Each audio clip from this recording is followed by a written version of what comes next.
E aqui sai início mais uma edição do Guimarães em Debate, um programa do Jornal de Guimarães, ao sábado, em direto através da página do Facebook do Jornal de Guimarães, e nos próximos dias poderá continuar a seguir-nos nas diferentes plataformas digitais deste jornal. Nesta edição contamos com a presença de Francisco Teixeira e Tiago Laranjeiro, que nos próximos minutos vão olhar para alguns dos temas que marcam a atualidade não só do Concelho de Guimarães, mas também a atualidade a nível mundial. E isto porque há 15 dias, provavelmente, nenhum de nós estaria convencido que poderíamos ter chegado onde já chegamos e que poderemos imaginar onde poderemos ainda chegar mais.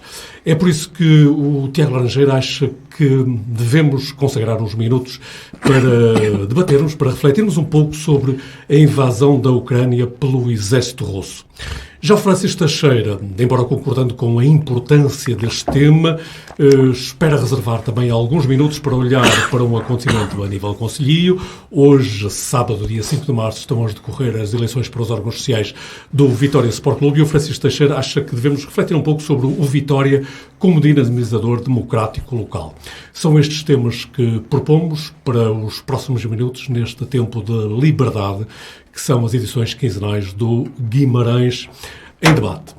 E como dizia Tiago Laranjeiro, nenhum de nós imaginaria há 15 dias que poderíamos ter chegado onde chegamos e onde poderemos ainda mais avançar.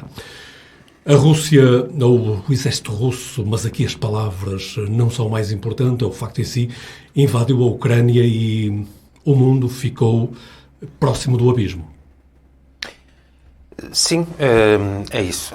Estamos perante talvez o maior acontecimento geopolítico dos últimos 30 anos e um acontecimento nas nossas fronteiras, não é? Nas nossas fronteiras alargadas aqui da União Europeia e, de facto, este acontecimento toca-nos de uma forma muito mais direta e próxima do que muitos outros conflitos que aconteceram e que acontecem por esse mundo fora.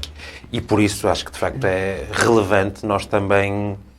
Não seria normal num espaço de debate como este não refletirmos também, não falarmos também sobre de facto esta realidade que nos afeta e potencialmente afetará ainda mais. Porque temos de facto de um lado um regime autocrático, uma ditadura dos tempos modernos, a Rússia, numa vontade expansionista, faz uma intervenção militar na Ucrânia para, alegadamente, desnazificar o país, embora o país seja governado por um judeu, seja esse neste momento o seu presidente. É uma potência nuclear, um regime altamente militarizado, muito pouco amigo das liberdades individuais. E do outro lado temos a Ucrânia, um país em construção, que tem os problemas normais dos países em construção que saíram da queda do Muro de Berlim e da queda da URSS. Um país com as suas fragilidades, com os seus problemas, as fragilidades nas instituições, passou por uma série de convulsões internas até chegar a este ponto, mas que de facto tem feito um caminho de aproximação ao Ocidente e de aproximação à União Europeia. É um país de grandes dimensões, geográficas e populacionais, um país com energia nuclear, o que nos causa aqui preocupações acrescidas, e um país com o qual temos uma relação de empatia, quer pela proximidade cultural e geográfica a Portugal, quer também pela comunidade imigrante ucraniana que no final dos anos 90 e no início dos anos 2000 veio para Portugal e que se integrou perfeitamente no nosso país e que, portanto, com eles partilhamos estes lados. Francisco Teixeira, nestes dias, todos nós temos estado agarrados às televisões e a outros meios de comunicação que nos permitam manter um mínimo de conhecimento sobre o que se está a passar. Pelas televisões passam militares, estrategas, especialistas em política internacional e talvez eu tenha estado distraído, mas não vi nenhum filósofo.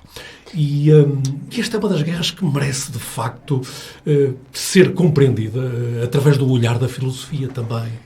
Sim, de primeira, bom dia a todos. Nem filósofos, é muito curioso, nem filósofos ou trabalhadores da filosofia, nem muitos historiadores, por mais estranho que seja, eu acompanhei, como a maior parte das pessoas acompanharam, terá passado alguns historiadores, provavelmente, mas eu não vi nenhum, e acompanhei com alguma intensidade, como terão acompanhado a maioria das pessoas. Não vi historiadores, não vi sociólogos. O que é verdadeiramente surpreendente, porque, na verdade, embora se tenha falado muito e interpretado muito o revisionismo histórico que a Rússia e Putin em particular, com os seus sequazes, tenham vindo a promover relativamente à história da Ucrânia, a história da Ucrânia, da Rússia, da Bielorrússia, historiadores de profissão, historiadores independentes, historiadores com método e historiadores livres, desde logo, na verdade não se têm visto a falar. Curiosamente, se me permites, já agora um dia destes à noite na TVE 24, tive a oportunidade de assistir a uma entrevista de um historiador espanhol que fazia precisamente uma correlação muito forte entre os acontecimentos que precederam a Guerra Civil de Espanha e um pouco também o que está a acontecer agora na Ucrânia. Era uma visão muito interessante. Eu ia para aí. Enfim, eu não tive a oportunidade de ver, mas historiadores portugueses, por exemplo, eu não vi nenhum. Mas eu ia exatamente para aí. Mas houve uma outra coisa que quase ninguém assinalou. É de facto as semelhanças, e é verdadeiramente surpreendente que quase ninguém tenha assinalado, porque as semelhanças são absolutamente notáveis, absolutamente autoevidentes, que são as semelhanças, de facto, entre o que está a acontecer agora com a Rússia, com a Ucrânia, com a Bielorrússia, e até certo ponto veremos com a Moldávia, não sei se com os países bálticos, e aquilo que aconteceu em 1936, 37, 38, ou se quisermos desde o início de 33, mais exatamente quando Hitler chegou ao poder na Segunda Guerra Mundial. E com aquilo que foi uma política britânica, mas também francesa, que eram as duas grandes potências militares da época na Europa, que foi a chamada política de desarmamento ou a política de pacificação europeia.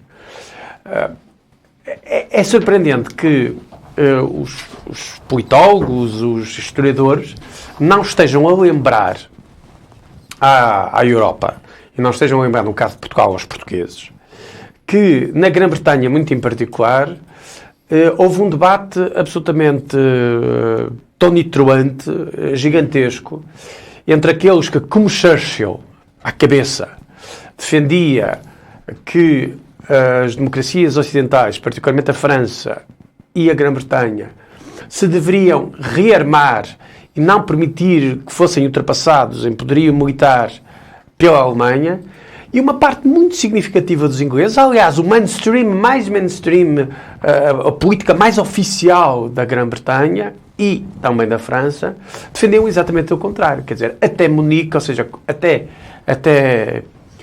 o céu lhe cair em cima da cabeça, o primeiro-ministro inglês defendia que a principal estratégia para combater a agressividade alemã nas vésperas imediatas da Segunda Guerra Mundial era o desarmamento e a pacificação. E o discurso da paz, da pacificação e o desarmamento. Churchill escreveu dezenas de livros. Escreveu um livro específico, que no fundo é uma reunião de artigos. Eu escrevia de maneira muito profusamente, muito intensamente, em quantidade e em qualidade, sobre justamente as falsas políticas de apaziguamento de Hitler. E escreveu um livro especificamente sobre isso, uma reunião de crónicas especificamente sobre isso. E o que se viu é que, o que se provou com toda a clareza, é que Churchill tinha razão. E que Hitler estava literalmente a enganar o mundo, ou a tentar enganar o mundo, não terá enganado toda a gente. Vamos lá aos paralelismos.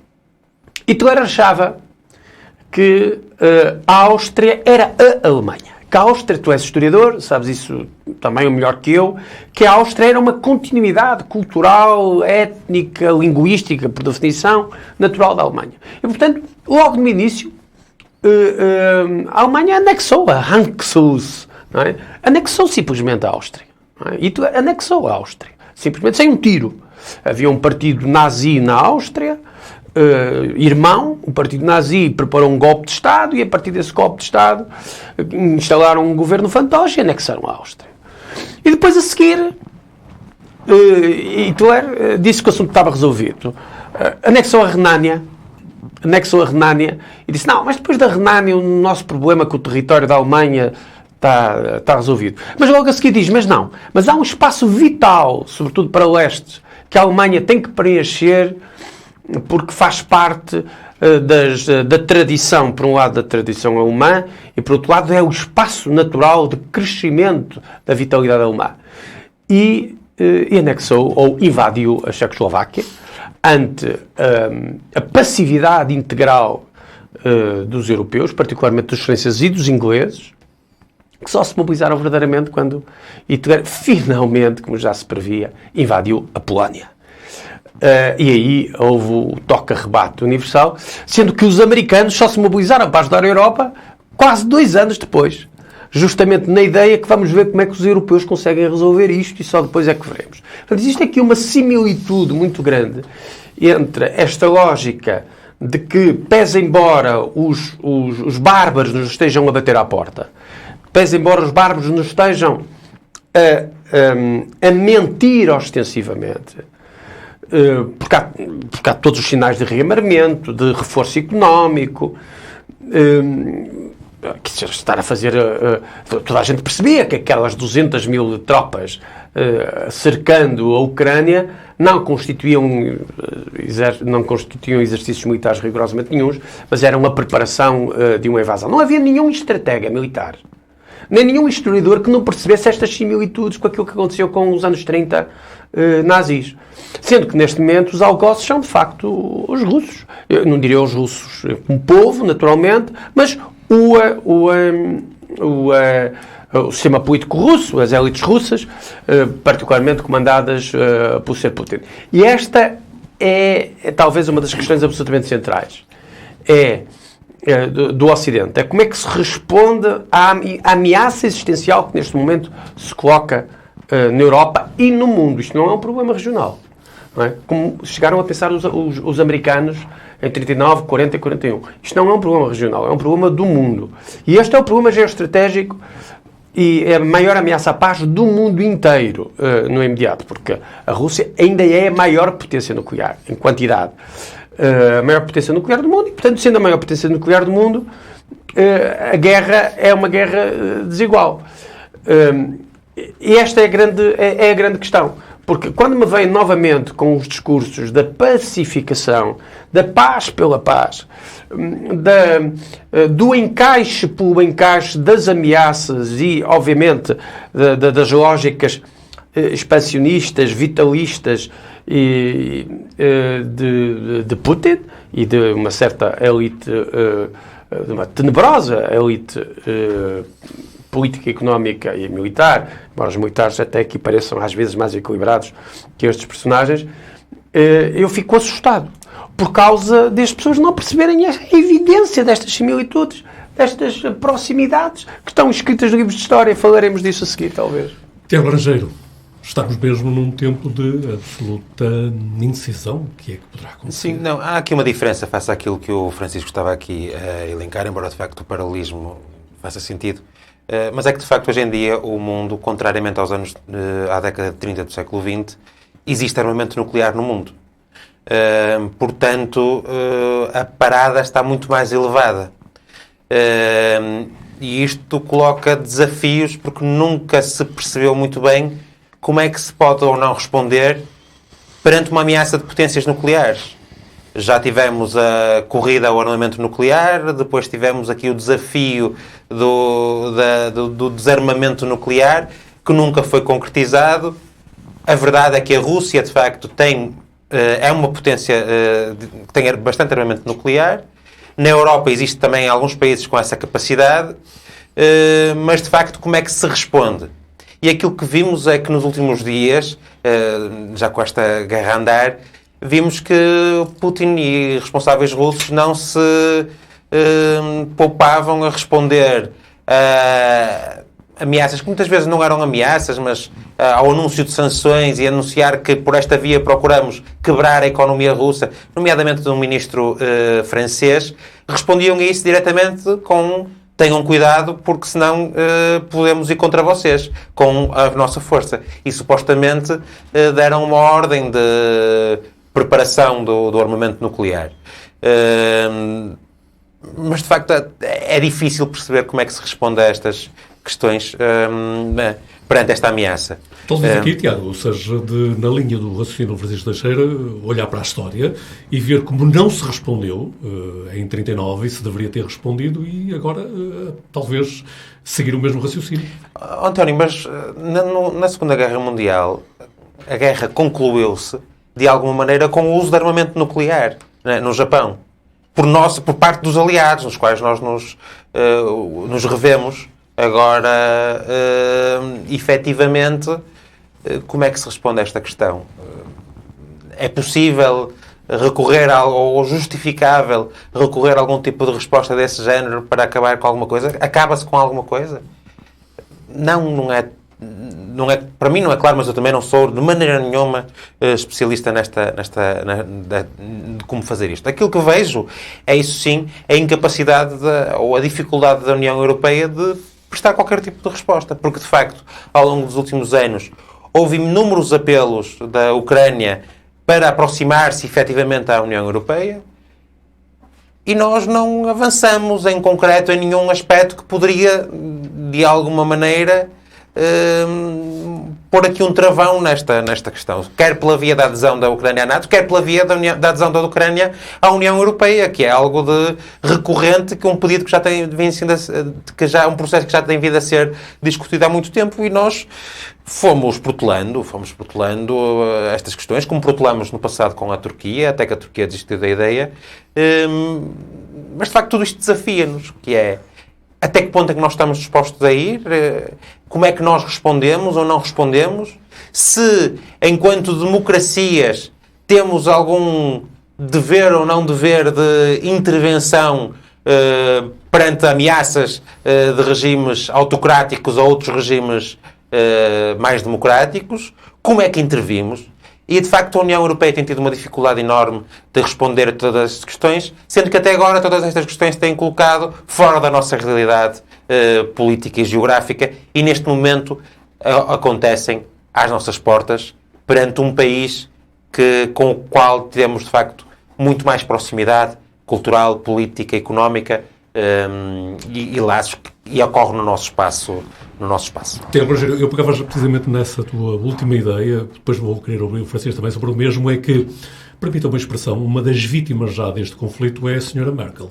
A Sra. Merkel, que se tinha retirado da política ativa quase que como sendo a grande estadista, agora há setores que começam a olhar para a posição da Sra. Merkel. Bom, mas vamos ouvir o Tiago Rogério sobre isto. Mas a posição como assim? A posição de uma certa condescendência pela Rússia e a ideia de que a Rússia seria trazida para o consenso das nações democráticas através da abertura à economia. António, essa é uma questão antiga que todos os países do mundo seguiram e que de facto teve a sua eficácia, que é, aprofundando os laços de interdependência económica, conseguimos diminuir o impacto ou a ameaça da guerra propriamente dita, da guerra militarizada. E a verdade é que durante décadas este processo, com maior ou menor sucesso, teve a sua eficácia. Portanto, eu não consigo criticar Merkel por adotar esta política. Nós também a adotamos, nós também participamos deste processo. Todo o mundo participou neste processo e nesta lógica. E fizemos isto em todo o mundo. Inclusive com o Irão, que existem laços económicos e de facto, quando a situação escala em qualquer país do mundo, a primeira coisa que se faz são as sanções económicas, e por essa via tem sido capaz muitas vezes de dirimir alguns conflitos. Portanto, eu não consigo condenar Angela Merkel porque de facto isto tem resultado tem tido o seu resultado, quer a nível dos países, quer a nível das populações, porque ao aumentar os laços de interdependência, ao as pessoas verem o seu nível de vida aumentar pelo grau de integração económica, também por parte das populações há muito menor vontade e disponibilidade para entrar por outras vias. E eu penso que também não se pode dirimir este facto. Francisco Teixeira, pela tua reação, fico, não estás de acordo com o lançamento que fiz. Quer dizer, o Tiago diz assim, o lançamento faz todo sentido. A resposta do Tiago é que é surpreendente. Quer dizer, o Tiago diz, a integração económica mundial faz todo sentido porque isto poupa-nos às guerras, quando nós estamos com uma guerra aqui, hoje, agora. Ou seja, manifestamente... Quantas é que não se pouparam ao longo dos últimos anos? Desculpa, manifestamente... A estratégia de cruzamento, de entrecruzamento económico, sobretudo entre a Alemanha e a Rússia, teve um efeito, que foi reforçar o regime tirânico do Sr. Putin e da Rússia e pôr-nos nesta situação estratégica de momento. Foi isto que ocorreu. Hoje não há ninguém... Deixa-me só terminar o meu argumento. Okay. Deixa-me terminar o meu argumento. O grande problema estratégico da Europa, hoje relativamente à Rússia, é que a Europa depende em 40% do gás russo e, particularmente, a Alemanha depende em 30% do gás russo, ou um pouco mais. Esta é a grande questão estratégica. Quem fez este aprofundamento da ligação económica entre a Rússia e a Alemanha, pelo lado da Alemanha, foi claramente a senhora Merkel, com a ajuda, inclusive, de alguns sociais-democratas, como o Sr. Schröder, o ex-chanceler, que agora é membro do Conselho de Administração da Gazprom, que é uma empresa de mão de Putin, não é? E, portanto, isto é uma coisa absolutamente vergonhosa. O que aconteceu foi que justamente essa estratégia neoliberal, pensar-se que o mercado é neutro e consegue integrar toda a realidade e pode anular as pulsões geoestratégicas, as pulsões vitalistas, as pulsões tirânicas, falhou. Tanto falhou que temos agora uma guerra que ameaça a paz no mundo. E nós estamos na iminência de uma guerra que ameaça a paz no mundo. O argumento que é, ameaça agora, mas não ameaçou há 10 anos atrás. Não ameaçou há 10 anos atrás, porque justamente o que é um adquirido hoje é que, naturalmente, a Rússia preparou-se para esta guerra e fez uma acumulação de divisas que tem grande parte a ver com essa integração económica monstruosa nos últimos 10 anos para permitir o amortecimento dos efeitos das sanções económicas desta guerra. Ou seja, a política de integração reforçou os setores tirânicos da Rússia, reforçou a ditadura russa, reforçou a ditadura do Sr. Putin. E há aí uma culpa não é no sentido judeu-cristão, há aí que um erro e uma falta de capacidade de análise dos estadistas alemães. Aliás, eu ia dizer isto, alguns já não se recordarão, mas eu cheguei a trazer aqui a este programa um livrinho, salvo erro, do Ulrich Beck, em que se chama justamente A Europa de Merkel, em que o Ulrich Beck critica violentamente a Sra. Merkel. É um livro que tem 10 anos, talvez, ainda do tempo da Sra. Merkel. Critica violentamente a Sra. Merkel relativamente à sua estratégia política e económica relativamente ao leste europeu e ao sul da Europa também. A questão da austeridade alemã. Portanto, isto não é de agora sequer, não é algo que não tenham avisado. E isto tem que nos fazer tirar lições. O facto de Portugal ter entrado nesse jogo, isso só quer dizer apenas que os que de Portugal entraram nesse jogo fizeram mal, o que parece que não é muito verdade, porque Portugal está relativamente pouco exposto à economia russa. Isso faz-nos obrigar a tirar lições. Não é? Faz-nos obrigar a tirar lições para outros processos de integração de integração mundial que estão em curso. Há um perigo que é de se fazer exatamente a mesma coisa com a China. A China é uma das piores ameaças à paz no mundo. E o processo de integração da China na cultura, na economia em particular, naturalmente, não na cultura, na economia europeia, na economia americana, é um perigo. Essa é uma das questões que também tem que ser similar em mais àquilo que aconteceu com a Alemanha relativamente à Rússia. Nós temos que aprender com a história, porque isto já foi previsto, isto já aconteceu. E nós, com as devidas mutações e distâncias e correções históricas, temos que olhar para a história, ver o que aconteceu e aprender para que não volte a acontecer. E estamos a cometer os mesmos erros. É incrível. Eu acho que há duas linhas. há dois níveis de análise nesse teu argumento que eu penso que merecem ser vistos. Primeiro é o de fundo sobre se o processo de integração, em geral, um processo de integração económica ajuda ou não ajuda à paz e à integração dos lados do mundo. E aí eu acho que ajuda, e nós vemos isto. A União Europeia começa por uma comunidade económica do carvão e aço e depois começa por uma integração económica entre os países europeus. E foi bem sucedida. Com países que são tiranias. E foi bem sucedida por essa via. Com certeza, estou a falar com países que são tiranias, não com países mais ou menos iguais. Não é?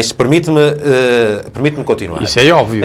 Mas nós vemos isto noutros tipos de países também. Vemos isto a ser bem sucedido no caso de Angola, no caso do Paquistão, no caso de muitos países do Sudoeste Asiático. Vemos isto até a acontecer de alguma forma na China e em Cuba, em que de facto a integração acaba por limitar algumas expansões, alguns destes problemas. Porque de facto não é pela exclusão das pessoas e pela exclusão de um povo todo que nós conseguimos limitar alguma coisa.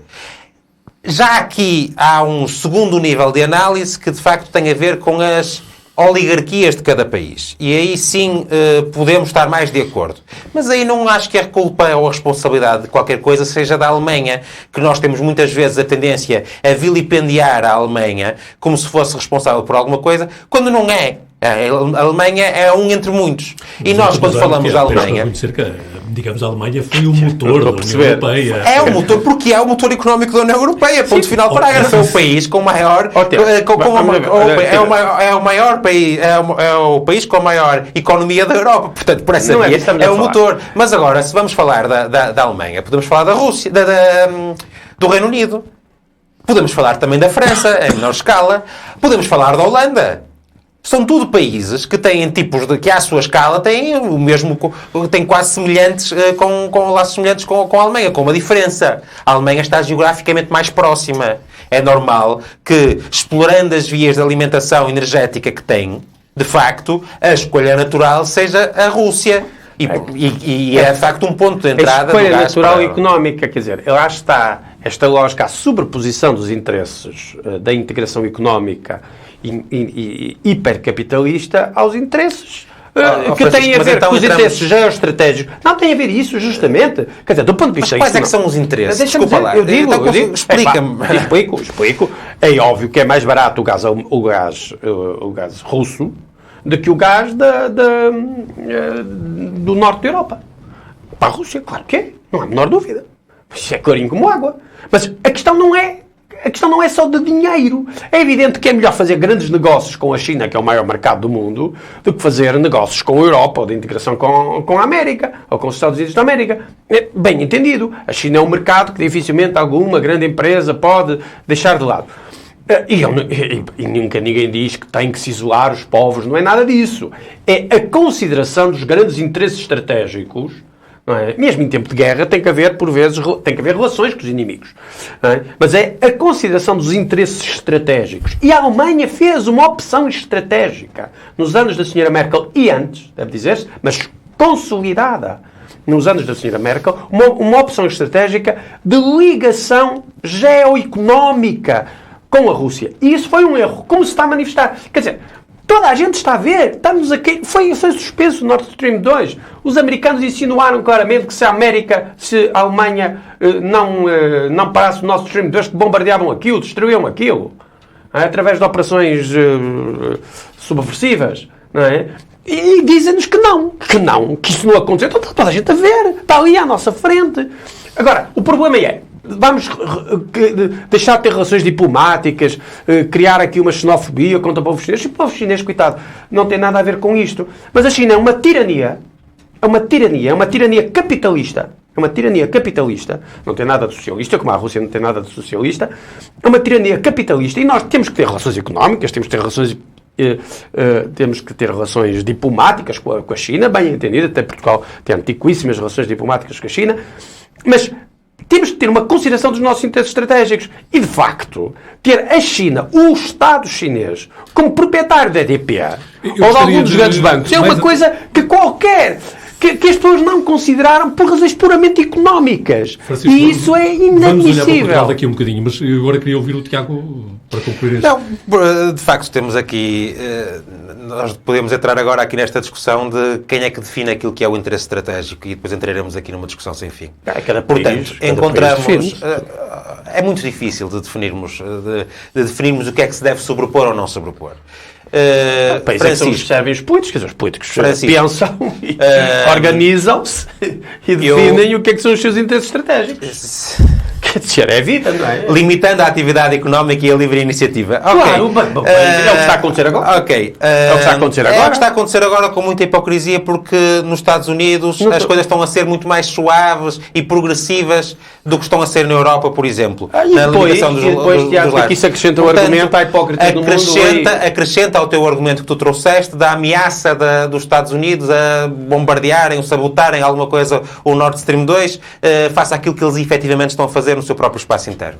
Portanto, aquilo que eu digo é que, de facto, e como parecemos até concordar até certo nível, os laços económicos são importantes, podem ser bem feitos. Claro que há aqui um outro nível no qual eu também tenho que ceder ao Francisco. Qualquer interdependência, qualquer dependência excessiva num qualquer campo estratégico, e aí estamos de acordo com o campo da energia, de facto acabam por representar ameaças à Europa, neste caso. Francisco Teixeira, há pouco já estavas a olhar para Portugal, neste contexto em que estamos atualmente, e Portugal, como é que fica? Vamos a ver, eu também discordo de uma coisa do Tiago, eu acho que a União Europeia tem reagido bem. Quer dizer, primeiro, é evidente que esta crise é mais grave do que a crise, e o Tiago tem razão, é mais grave do que a crise, é uma acentuação da gravidade da crise da Segunda Guerra Mundial, não é? 39-45 é muito mais grave. Temos armas nucleares, na altura não tínhamos, as armas nucleares só apareceram no final, não se sabia qual era o seu efeito. Então, isso é muito mais grave e, portanto, a NATO não pode intervir na Ucrânia diretamente. Não pode e não deve. Quer dizer, as duas coisas. Poder pode, mas não deve. E já o disse os líderes europeus da NATO, já disseram, europeus e americanos da NATO, já disseram com toda a clareza que não o farão. Porque, de facto, os efeitos colossais para a espécie, já não para aquela região, mas para a espécie, seriam absolutamente catastróficos e, portanto, não pode intervir. Mas do ponto de vista económico, globalmente, independentemente da hipocrisia do Joaquim, do Manela, do António, globalmente, a União Europeia deu uma boa resposta económica, neste momento, do ponto de vista económico, deu uma boa resposta económica a esta crise, está a dar uma boa resposta económica. Esta resposta económica da Europa e do mundo, exceptuando a China e 2 ou 3 países residuais, porá problemas catastróficos à própria Rússia.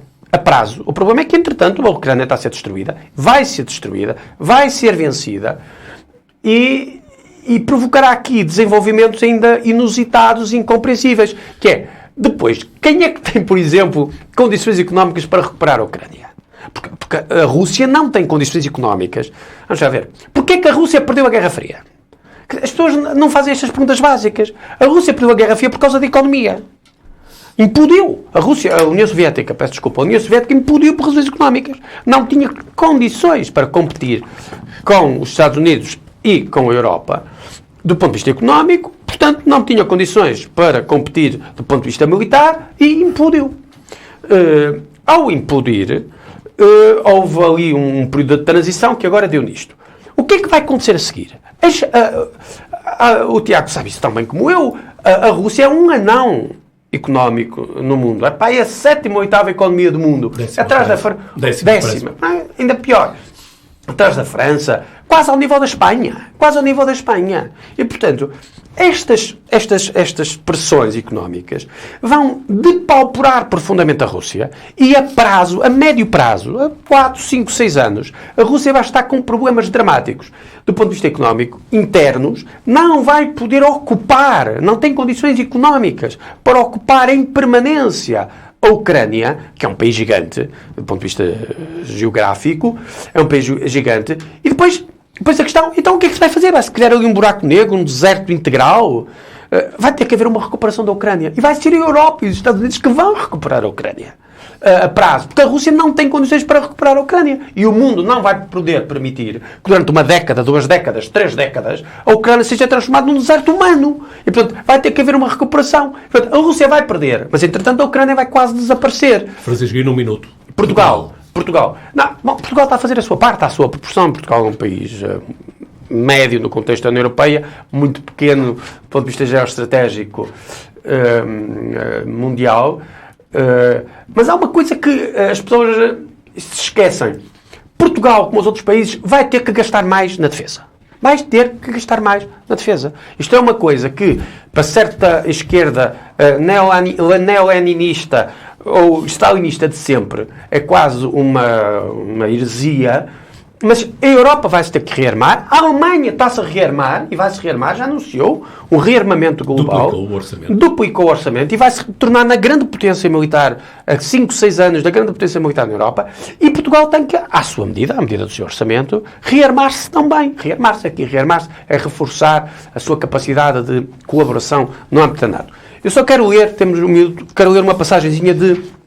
Quero ouvir o Tiago sobre isto. Não, mas é só mesmo um parágrafo de uma das muitas biografias de Churchill, de Andrews Roberts, Churchill caminhando com destino, em que Churchill, em 1936 a 37, ainda a Alemanha tinha representação diplomática em Londres, virando-se para o embaixador de Londres, embaixador da União Soviética em Londres, o senhor chamado Maisky, na altura, a certa altura diz-lhe assim: hoje a grande ameaça para o Império Britânico é o nazismo alemão, com a sua ideia de hegemonia global de Berlim.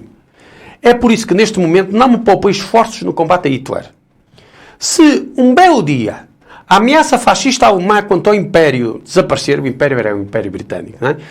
Se um belo dia a ameaça fascista alemã quanto ao Império desaparecer e a ameaça comunista reerguer a cabeça, então, digo-lhe com toda a franqueza, eu ergueria novamente a bandeira do combate contra vós.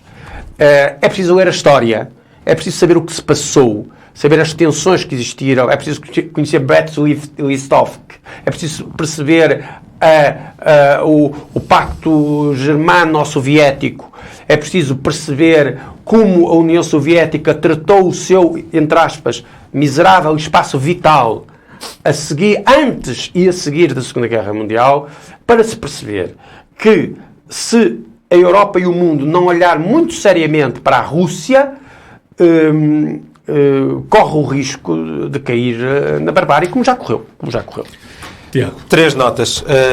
A primeira, respondendo ao desafio que o António fez inicialmente ao Francisco dos Filósofos, lembrei-me aqui, entretanto, que no Expresso têm sido publicadas umas crónicas fantásticas do Bernard-Henri Lévy, filósofo francês, precisamente sobre esta situação russa. Ele, na crónica desta semana, fala dos episódios em que conheceu Zelensky, o presidente ucraniano, e ele usa a certa altura uma expressão, ainda antes de ser eleito, que é que ansiava, ele tem um passado como ator cómico, dizia que ansiava o momento pelo qual estaria junto a Putin, porque tinha a convicção de que o faria rir, embora tivesse um medo, porque de facto olhava para os olhos dele e via uns olhos sem vida e, portanto, ao olhar para esses olhos sem vida, tinha receio que talvez pudesse ser a primeira pessoa que ele não faria rir. Segundo lugar... Os ditadores não sabem rir, só o Charlie Chaplin depois um ditador a rir. Segundo lugar, o Francisco dava nota da boa resposta económica da União Europeia. Essa resposta só é possível porque, de facto, houve integração, porque senão seria absolutamente ineficaz.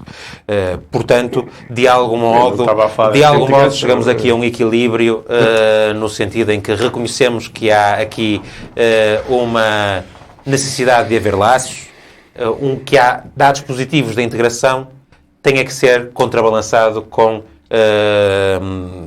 precisamente quando se está a lidar com ditaduras, para não permitir nem os reforços de oligarquias, nem os reforços excessivos de regimes.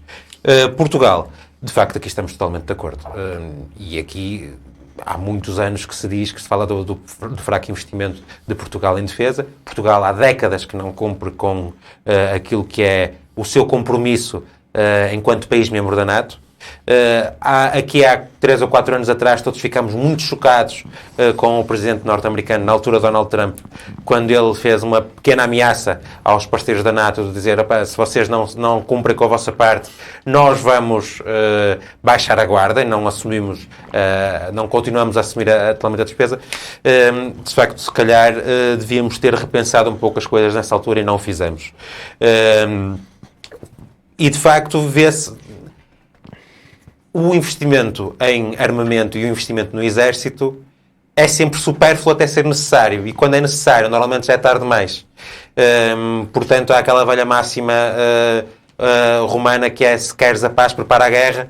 E de facto nós há 50 anos praticamente que estamos a desinvestir na nossa defesa e agora estamos perante uma ameaça muito concreta à qual precisamos de responder.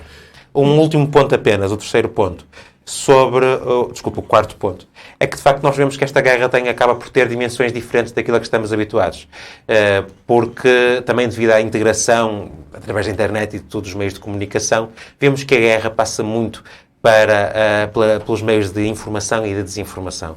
Nós vemos o bloqueio que a Rússia está a fazer a tudo que são notícias ocidentais e meios ocidentais. Vemos também na Europa a proibição de uma série de órgãos russos que de facto faziam muita desinformação, mas permitiam-nos estar expostos também a outros pontos de vista. E vemos a proliferação de muitos pseudo-órgãos de comunicação social que promovem nas redes sociais muita desinformação. Portanto, nesta altura é preciso estarmos duplamente atentos aos conteúdos a que estamos expostos, à sua veracidade ou não, porque tenho visto, de facto, muita gente a partilhar muitos conteúdos de fontes muito pouco fidedignas e que contam apenas uma pequena parte das coisas, expondo as pessoas a informação falsa. E agora, num minuto, um minuto para cada um apenas, vamos olhar para temas do âmbito local. O Vitória Sport Clube, o Vitória Guimarães, está em eleições hoje, quando está muito próximo de comemorar um centenário, a 22 de setembro. Os nossos colegas do Tempo de Jogo têm acompanhado o decorrer da votação hoje e reportam que está a decorrer calmamente, sem grandes problemas. Francisco, tu entendes que o Vitória é um dinamizador democrático local?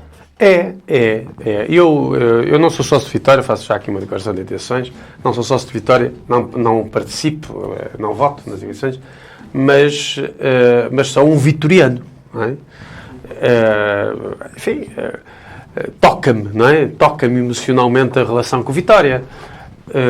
E, portanto, nesse sentido, o Vitória, especificamente o Vitória de Guimarães, interessa-me. Mas a pequena nota que eu trago aqui é apenas o seguinte: de facto, independentemente da qualidade, da falta dela, dos truques, das assinaturas falsas, dos déficits que incham e desincham, seja lá como for, as necessidades, não há a menor dúvida que o Vitória de Guimarães consegue, é a única instituição que em Guimarães, para além dos partidos políticos nas suas competições eleitorais, é a única instituição que consegue dinamizar o debate público, intenso, generalizado no Conselho sobre a Vitória, sobre a presença do Vitória, em Guimarães. Eu, por razões meramente laterais, a Associação Artística Vimaranense acolheu 3 sessões de esclarecimento das 3 candidaturas de Vitória, com cujos candidatos que pessoalmente eu nem sequer conheço, portanto nem sequer sei quem são exatamente, mas não deixa de ser estimulante que haja tanta gente a mobilizar-se para acompanhar, para criticar, para dizer bem, para dizer mal, independentemente da qualidade dos debates e da qualidade dos candidatos, sobre o qual não tenho opinião. Uma última nota para dizer que isto tem algumas razões. Eu trago aqui um livrinho que não sei, acho que ainda não o mostrei aqui, que é um livro de uma socióloga que vive em Lisboa, que se chama Filomena Silvano. Tem um livrinho sobre Guimarães e Vizela, de 1997, da Celta, que é uma editora que ainda existe, graças a Deus, que se chama exatamente Territórios da Identidade, Representações do Espaço em Guimarães, Vizela e Santa Eulália, em que a Filomena Silvano reflete sobre as condições da identidade de Guimarães e de Vizela. e criam um conceito, ou reinventam um conceito, ou recriam um conceito no âmbito da sociologia, que é o conceito de marcadores simbólicos, em que a Filomena Silvano diz claramente que, entre outros, sobretudo o Dom Afonso Henriques e a ideia de identidade, a ideia da origem da identidade nacional e origem da nacionalidade e da pátria, o Vitória é um identificador e um elemento agregador simbólico essencial do Conselho de Guimarães. E de facto é. Quer dizer, o Vitória como clube, o Vitória de Guimarães, é um instrumento de agregação e de simbolização daquilo que é ser vimaranense. Quer seja vitoriano ou quer não seja vitoriano, mas que é um elemento de representação da ideia de ser de Guimarães, dentro de Guimarães e fora de Guimarães. Isso manifesta-se de maneira muito clara, quer neste texto da Filomena Silvano, para quem queira conhecer territórios da identidade, quer na dinâmica que a cidade mobilizou até aos dias de hoje. Tiago Laranjeira também não és sócio do Vitória? Até o dia 2, porque penso que as eleições são hoje. São hoje, dia 5 de março. Estão a decorrer desde as 9 horas até às 19. Não sou sócio, não sou adepto de futebol, como quem me conhece sabe, mas de facto o Vitória, tal como disse o Francisco, toca emocionalmente todos os vimaranenses, e é a grande instituição do nosso concelho, e a dinâmica que nós vemos nestas eleições, de facto, é salutar, é saudável, demonstram que de facto há vitalidade na sociedade civil e que se mobiliza para questões que acha que são relevantes e que lhes tocam, neste caso, as eleições para a direção de Vitória, num momento difícil do clube. Esta dinâmica encontra só paralelismo com eleições autárquicas, quer na dimensão, quer no impacto que elas têm na comunidade, o que é um ponto interessante, e para quem olha de fora, particularmente de fora de Guimarães, troquei uns comentários com os amigos que vieram cá um dia destes, e de facto eles também estavam surpreendidíssimos pelo impacto real e concreto que umas eleições de um clube desportivo tinham na cidade, e eram do Porto naquele caso, e também estavam a estranhar porque não conheciam este impacto e esta realidade em Guimarães. De facto, sinais da nossa singularidade. E agora, num minuto, mas é que um minuto mesmo, meus caros, sugestões, alternativas, sei lá, o que quiserem usar neste vosso minuto final. Não, a minha sugestão são estes dois livros que eu trouxe aqui, que usei, que é Os Territórios da Identidade, da Filomena Silvano, da Celta, onde fala sobre a identidade de Guimarães e diz que o Vitória é um dos marcadores simbólicos, Vitória de Guimarães é um dos marcadores simbólicos de Guimarães, e o absolutamente indispensável, entre muitas outras excelentes biografias, para se perceber o dia que passa, o dia 2 que passa, que é de Andrew Roberts, biografia de Churchill, O Caminho com o Destino. Mas há muitas outras boas biografias sobre Churchill, há as próprias memórias de Churchill, editadas em Portugal, e ler Churchill e ler a história da Grã-Bretanha e a história da Segunda Guerra Mundial é hoje essencial para se perceber o que está passando agora. Então, eu também traz leituras. Eu até fico aqui caladinho quando ouço o Francisco a sugerir Churchill. Portanto, essa grande referência é uma grande referência do conservadorismo e da direita moderada o Churchill mundial.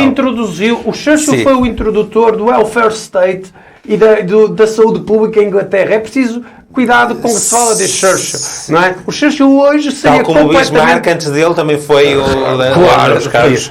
Portanto, não aguentaria 5 minutos com a senhora... A minha sugestão, por acaso tenho dúvidas, a minha sugestão desta semana é o primeiro sábado do mês, e no primeiro sábado do mês acontece uma feira de velharias no Largo de Oliveira, onde podemos encontrar as mais diversas coisas. E eu sugiro às pessoas irem lá, participarem. Eu fui lá hoje de manhã e tive a oportunidade de comprar alguns livros de alguns clássicos. Trago aqui, por exemplo, este por causa do tema de hoje do nosso debate. Mas conseguimos, lá está, também é ser amigo do ambiente, comprar livros antigos, porque estamos a prolongar o ciclo de vida dos livros, e muitas vezes encontramos livros com excelentes traduções melhor do que aquelas que encontramos muitas das vezes nas livrarias atuais, a uma fração do preço, ao mesmo tempo que contribuímos para o prolongar do ciclo de vida dos livros. E quem fala de livros fala de muitos outros produtos que há lá à venda, e que daí a sugestão para hoje, ainda até ao final da manhã, até ao final da hora do almoço, irem à Feira de Velharias. E deste modo chegamos ao final de mais uma edição do Guimarães em Debate. Poderá continuar a seguir-nos nos próximos dias nas diferentes plataformas digitais do Jornal de Guimarães. Guimarães em Debate regressa de hoje a 15 dias e que bom seria se de hoje a 15 dias este fosse um programa em que pudéssemos saudar a paz que há de regressar à Europa. Continuação de um fantástico sábado, um grande fim de semana.